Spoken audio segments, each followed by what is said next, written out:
Kaixo, Mutrikuko 3. DBHko ikasleak gara, eta gaurkoan gure lanaren urratsak aurkeztera gatoz.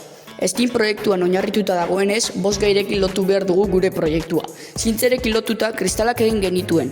Hauk egiteko ADPA, azukrea eta gatz arrunta erabili genuen. Koloreztatzeko kristalak kolorante erabili genuen. Eta kristalak baldintzatzeko kontzentrazio, temperatura eta abiadura desberdinetan ipini genituen erantzun desberdinak ikusteko. Teknologiarekin eta ingenieritzarekin lotuta, hainbat zirkuitu elektriko eraiki genitu. Argitxo bat faroan dago, beste 2 meategi barruan daude, eta azkenik ura mugierazten duen bomba bat egin genuen.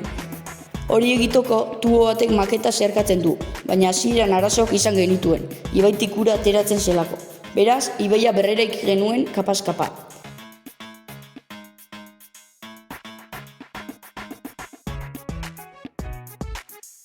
Azkenik kamioi bat eraiki dugu meategiko kristalak museora eramateko.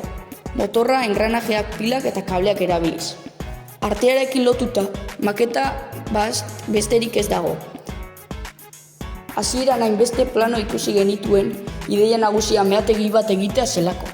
Gaur egungo meatzarien lan baldintza bortitzak salatzea zan gure ideia nagusia.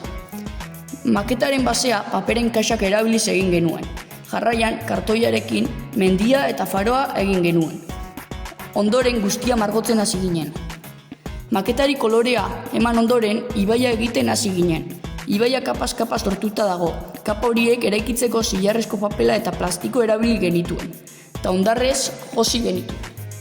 Bukatzeko, matematikarekin lotuta, prozesu guztien zehar erabili ditugun kalkulu matematikoak, adibidez, gatzaren kontzentrazioa, edo motor bat pizteko zenbat pila behar diren kalkulatu dugu.